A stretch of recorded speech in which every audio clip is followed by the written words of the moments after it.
Hello everyone and welcome to another video, and this was one of the exciting races that I've ever done. So literally this was the race in the rain. I wasn't really expecting much out of this one, so I started from P11. I mean, it's not a very good place to start, especially if you're running with these drivers up there, but you know, I will be honest with you, I had an OP car for this one. So the car was pretty good, it was pretty good in the straight line. I mean, you could easily overtake, but the problem was always the fuel and of course the puddles. As you can see, it's raining. It's really raining, and you should be careful when and how you use the racing line. So the racing line here is a little bit different, so in the rain, everything is a little bit different, especially here on this track. So a lot of long straights, and on those long straights, actually a lot of puddles formed during this race. I would say from lap 5 or 6, you couldn't really use the white lines on the left or to the right.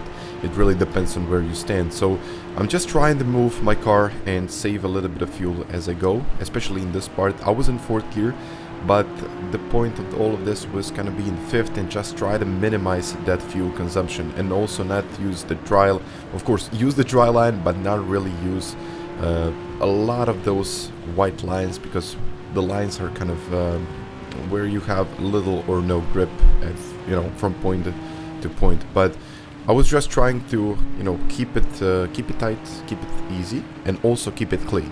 So the point of all of this race was just trying to bring it home from P11 going up to, I don't know, even up to P5. For me, that would have been a success. So I just tried to give my best and give all that I could to bring it home. But there was a couple of things. For example, this one, I didn't really want to go for a move, but the gap opened up and I tried to squeeze myself in there, but I didn't really manage to do that. So fuel map is at 1. So at this point I didn't save fuel. I wasn't saving that fuel much, but as soon as I got on the straight, as soon as I seen always like, okay, I can save a little bit of fuel, I tried moving up the fuel map to 2, maybe 1, but it's always that very difficult situation to go for a move or not to go for a move. Is the guy in front of you saving fuel or isn't he? So it's always that very, very tough choice in races like this. So you got the straight line speed, you got the fuel saving option, but is the guy in front of you saving fuel?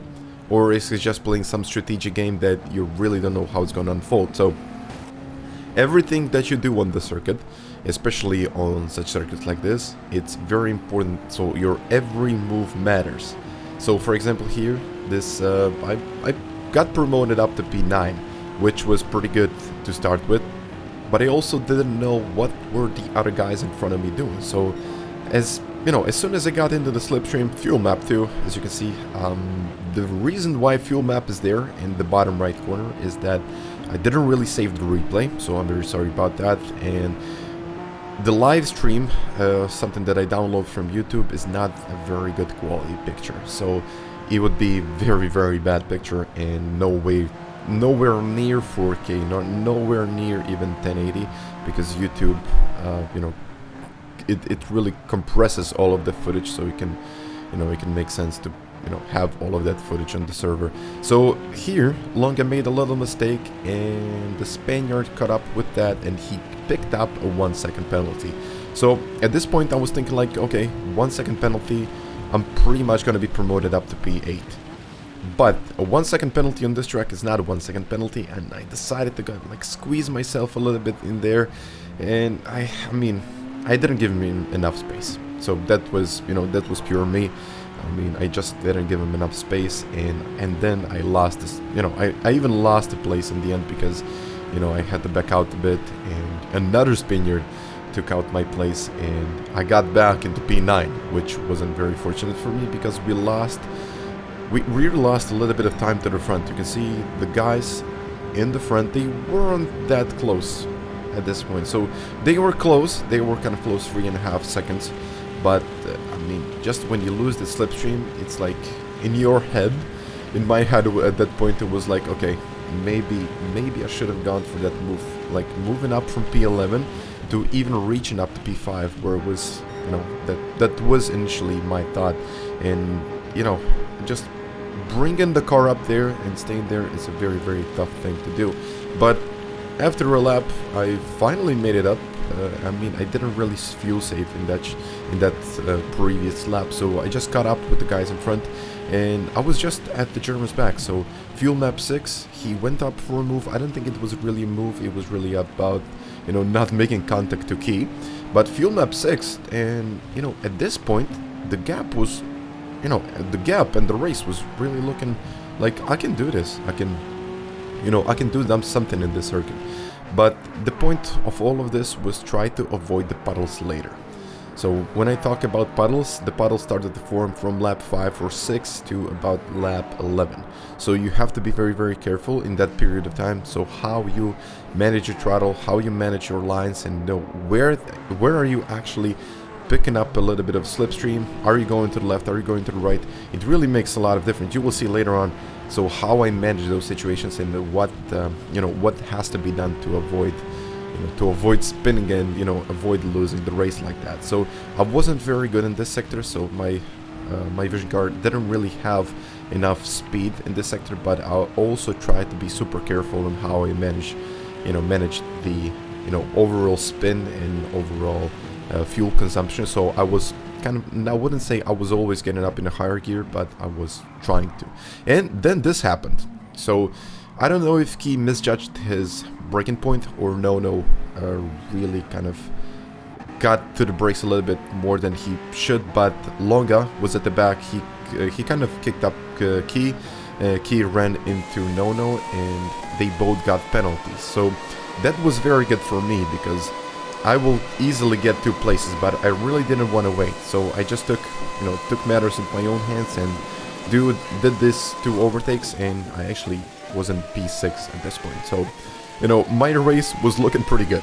My race was looking absolutely insane at this point. So from P11 to P6, and I thought about, like, okay, I've got Nono, Kilian, Lopez, Josetti, and Miro in front of me. So these are extremely fast drivers. Kilian won the Nations Cup. Josetti was the runner-up in the World Finals. So these guys are really quick. I mean, just okay. I had a good car, just to be honest with myself and to you guys. So I had a pretty good start. I had a pretty good car to start with. But the fuel consumption is something that I was very worried about. But then Kilian he got up into P5, so he lost a little bit of time and he lost a bit of pace. But I had the straight line speed. As you can see, he got 280, maybe reaching up to 280 kilometers per hour. I was at 295 with the slipstream. I mean, the car was pretty OP on the straight line. And in the corners, it wasn't really the best car. I was losing a bit of time in the corners, but I made it all up on the straight. So the straight was pretty important because that's the only, I think it's the only way and the only time you can actually overtake people. And when you have the straight line speed, I mean, it's much easier to overtake rather than in corners like that. And then Nono, as I mentioned before, from actually lap 5 to I would say lap number 10, it's very important to miss those white lines. And he picked up that little white line, he put the throttle down, and he spun. So that's why it was super crucial and super important just to bring the car back home. And at this point, I was promoted up to P4. So at this point, I was thinking about, okay, maybe I do have a chance to win this one. You can see the fuel map, and the fuel is looking pretty good. I mean, fuel map 1, I will use fuel map 3 to 4 on the straight. I mean, I have really nothing to worry about. 44% of fuel. I mean, 5.5 laps to go. I mean, everything is looking pretty good. And the other thing is that you can see I'm moving up the brakes a little bit here and there. So up to 100% down to 50, because if you hit the brakes very, very hard, they start to slide. So you lock up the front wheels and then you just start sliding, which in the end doesn't really work well for your tire wear. So I just decided to like lift and coast, and maybe put a little bit of braking down. So it was really no rush because I had the straight line speed, and it was kind of easier for me to overtake than for all of the other guys. And I was at the Lopez backs, and then I decided, okay, I will put the fuel map 1, do the overtake here, and he won't be able to get that time and of course the place back, because he's not very good in the straight line, so his car is not as powerful. And then I caught up with the puddle, so I went a little bit to the left. I mean, I didn't really understand where and, you know, what kind of behavior of this the weather had. I mean, just when and how the puddle started to form. And then I realized you really have to keep a much straighter line than you should in the normal race conditions, and you should stay in the middle of the track. So something where it's usually dry and not use that white line. So you can see I could have gone a little bit more to the left, and then I should have, you know, I really should have like stayed on the throttle and stay full power down. But, you know, I was thinking to myself, get off the white lines, you are bringing this car home, so you got the podium. You've got the podium, everything is going into your favor, and you can, from this point I thought, you can do it. You can actually win this race. I had the pace, I started picking up a little bit of time to VojtÄ and Miro, and this was looking pretty good for me. So 50-meter sign, braking a little bit, and then downshifting in the third, and then I realized, right after that I watched the replay of this race, is that I didn't really need to downshift in the third. So I should have stayed in fourth, and, you know, round, I would say, just the car had more straight line speed, and it also had more stability. And of course the cornering is a little bit better in fourth gear. So Gran Turismo 7 is a little bit different than Gran Turismo Sport, because you're kind of carrying more speed, and the upshifts and the downshifts really matter in this game. So every time you upshift, you lose a bit of time. So I was doing that little mistake. I mean, in the end it wasn't really a mistake, because I mean, I just wanted stability, and when you downshift in third gear, it also gives you a little bit of rotation. So into my own favor, okay, it was, you know, it was kind of good and not good at the same time, but, you know, I just tried to bring the car home and use whatever I can to save the fuel, and of course to make the car as stable as I could. So lift and coast, and really nothing much you can do there except made a mistake. So at this point it was really about being patient. So patience is the key here. So you don't really have to go for a move in every single corner, every single straight. It's like how you time it, and also how you manage your fuel consumption. So 31%, I had more than enough, and I really don't know why at this point I was fuel saving, but yeah, I decided to fuel save. VojtÄ made a little bit of gap, but then I think Miro made a little mistake. He went in too deep, and that made VojtÄ wait a little bit so he can use the straight line speed. And at this point, it was this point that I decided, okay, I may need to save a little bit of fuel. But in the end, when I watched the replay, I thought to myself, like, why didn't I go for a move? I had more than enough fuel. I was in fuel map 6 at this point, and I didn't really need it. And it was the only time where I had two guys in the front, the leader, and we were all fighting for podium positions. But this was the move that decided my race. So I went to the left, and I knew the puddles are here, so I might lose control, but, you know, I knew it. And this was the time. I don't know even how I saved this. I just don't know how to save that. Like, I was doing like 230, 240, and, you know, even VojtÄ in the end spun. You could see there, literally he got the puddle as I did, and you completely lose control. You have no control of your wheel, and I really don't know how I saved that. I thought it was game over. And just when I look at the replay, and when I look at all of that stuff that happened from the back, I mean, VojtÄ was, you know, he was down to P5, but he had a lot more fuel. Also, he had the front bumper damage, but it wasn't really going in his favor. But I'm in P2 now, so I'm the only guy behind the leader.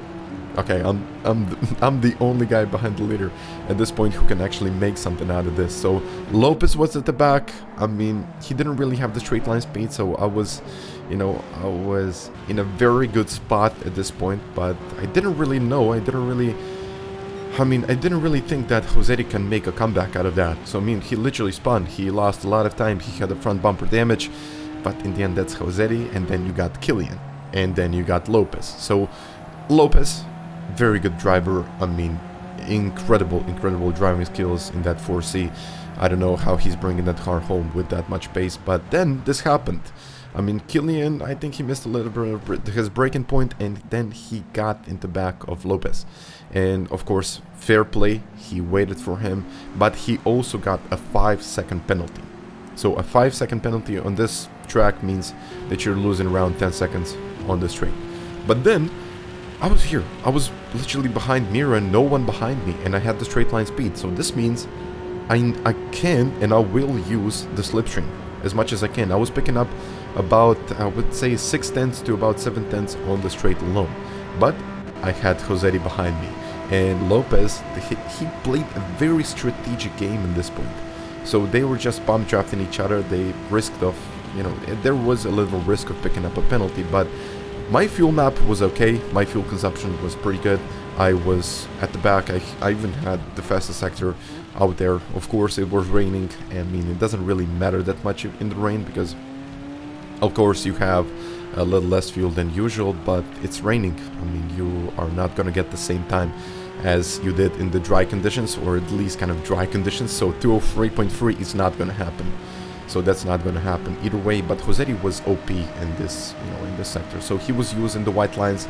I mean, I think he was just going flat out, not really worried about the puddles or everything, just trying to pick up the pace and, you know, get up there, you know, really fight for the win in the end. He almost lost it there. I mean, a little bit of counter steering, and yeah, it was just an incredible drive through this middle section. I don't know how he did it, but it was just incredible. Pure pace, pure car control. It was incredible what you can do with that RS01. I mean, just when I got into that car, I mean, I just really couldn't control it like he is, and it's incredible. It's incredible how he's controlling that car, because it's kind of easy to, you know, it's easy to snap this car. But he was just at the back of me, and then he decided, okay, I might go for a move, and then he decided, okay, like, I'm going for a move, and I almost touched him there. I mean, I think we even touched, but then I realized, okay, if he's going for that move, he doesn't really have the straight line speed, so I'm gonna take it easy. I'm gonna lift a bit, and I'm gonna let him in front of me, so I can later use the slipstream, and I can use that into my favor. And that's exactly what I did. I left him at the front. I will use the slipstream now, and as soon as I got into the slipstream, my car had a lot more pace than he did, and we're gonna cross the finish line. P2, guys. P2. And I couldn't believe it. I honestly couldn't believe what happened there, and how did I even made it up there. So from P11 to P2, and it was all about being patient, taking your time, fuel consumption, everything that went into my own hands, and everything got into my favor. All of those penalties and all of that stuff, you know, I mean, incredible, really incredible drive. In the end, I really couldn't believe what happened there. But guys, I really hope you enjoyed this video. I really hope you enjoyed my narration. I know my English is not perfect, but I try to give it my best. So once again, guys, thank you very much for watching this video, and I'll catch you guys next time. Bye.